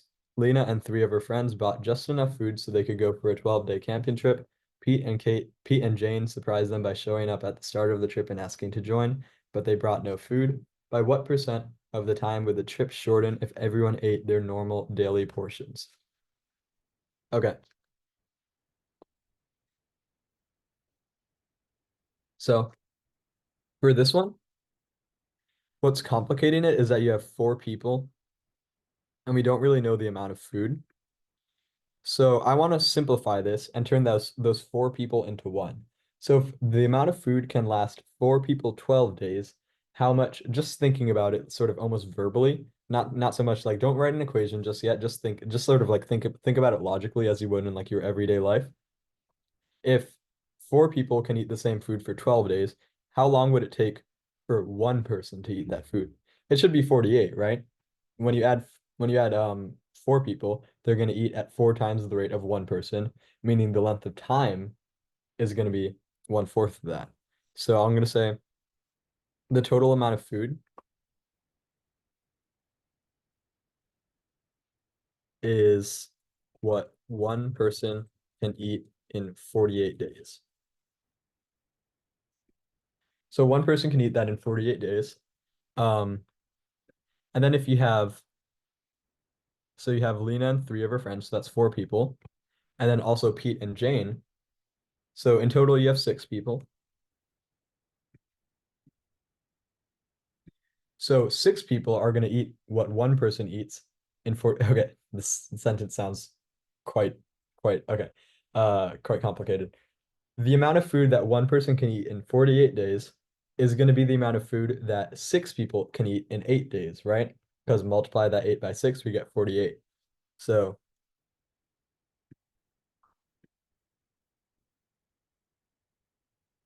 essentially, when you add another person, you're gonna when you like for example, if you multiply the number of people by 6, you're also multiplying the rate at which you eat that food by 6. So it's going to take 848 divided by 6 days, so 8 days to eat that same amount of food. So with 6 people, that's going to take 8 days, and you originally had 12 days. So how much did you reduce 12 by percentage wise to get 8? So what you want to do to find that is you want to subtract 12 from 8 and divide that by 12. And the reason why is because you want to find what percent of 12 you had to subtract from itself to get 8. So 12 is going to be your denominator, not 8, because 12 is sort of like your reference number um, to understand sort of, you want to understand what fraction of 12 you took off to get 8. So this is the difference. And the denominator puts it in a fraction of 12. So this is going to be 4/12, which is 1/3, which is 33 and a third percent. So it'll be C.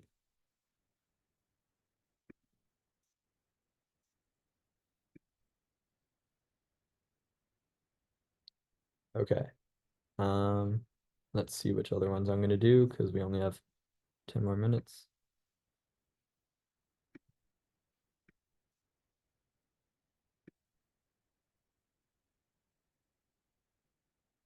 All right, 68. The 3D shape in the diagram at the right is a cube. What is the degree measure of an angle, of the angle at point B, the angle formed by AB and CB? Okay. So what you want to do is you want to like be able to sort of picture this cube in your head, rotate it a little bit so you know what's happening. Um, so this side of the triangle is, so it's the hypotenuse between these two sides right here. And this, the key here is that all sides in a cube are equal. This side right here of the triangle is also the hypotenuse between two equal sides, right? So this side is going to be equal to that side because they're symmetric. Think of like, you really have like a plane of symmetry here, and you could sort of fold over this cube, and those two lines would be the same. So that's how you know they're equal. And, you know, getting less abstract, you also just know that because they're made of two congruent right triangles where the side lengths are the same, right? The legs, we call those the legs of the sides of the right triangle that are perpendicular to each other. They're the same, so the hypotenuse is going to be the same. And now we want to think of the last side of that triangle, you know, what it would be. Because what I want to do is I want to complete this and make a full triangle out of it. So look, that last side of the triangle is going to be the exact same thing. It's going to be the hypotenuse formed by this right triangle, where both of the legs are the sides of the cube. So all of the sides of this triangle are the same. What do we call a triangle with sides that are all the same? It's equilateral. And what's the angle measure of a triangle where all the sides are the same, or the angle measure of an equilateral triangle? It's 60 degrees because it's 180 divided by 3. So this is going to be 60. All right. 69. The rectangular floor of a room is 4 foot 6 inches wide and 8 feet 3 inches long. How many square yards of floor covering will be necessary to cover the floor of the room? So square yards. So this is really a units conversion question. And what I'm going to do is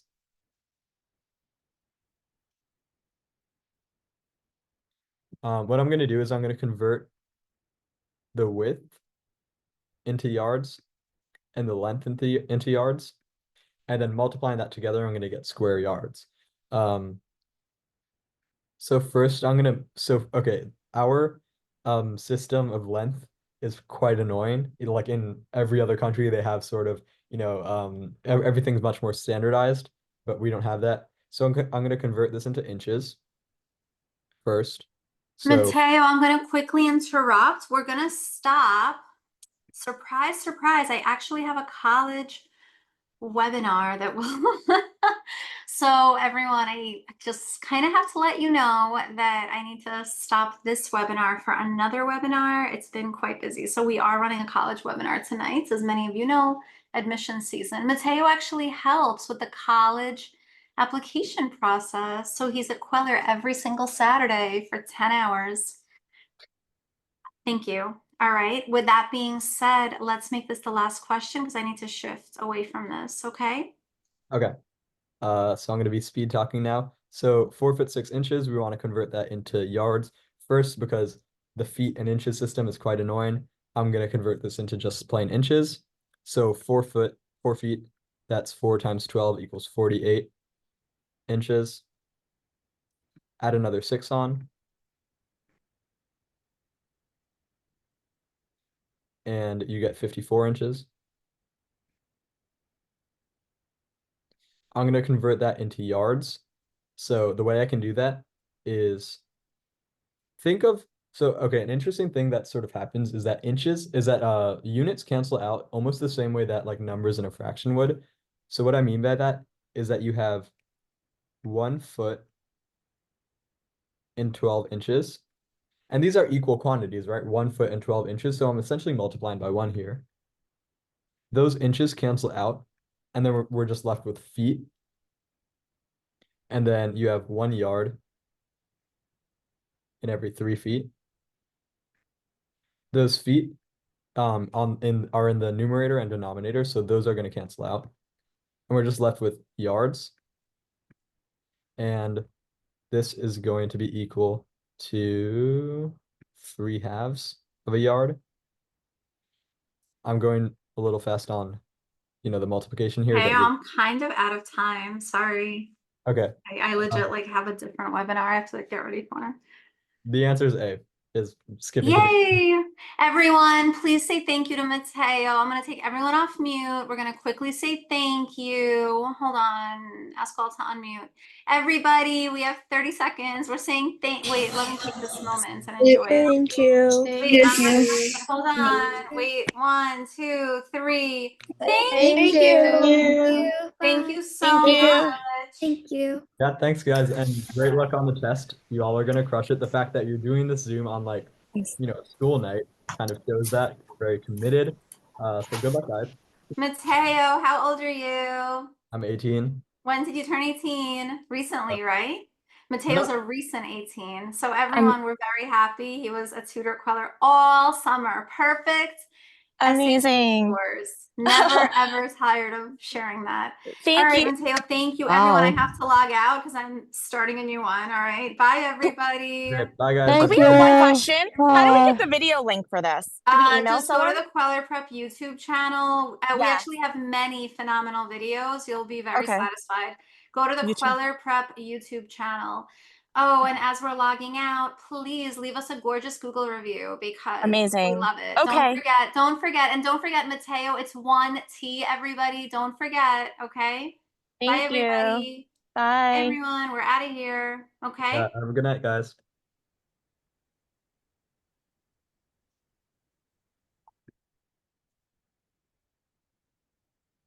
Mateo, I'm gonna log out, okay? Okay, should I end the Are meeting? you free next Thursday or no? I should be. You'll tell me by tomorrow? Good. Yeah, okay. Okay, so I need to be, you need to make me host. Can you make me host? How do I can't close it out. Reclaim host. Okay, bye, Mateo. I'm leaving. All right, bye. Have a good night.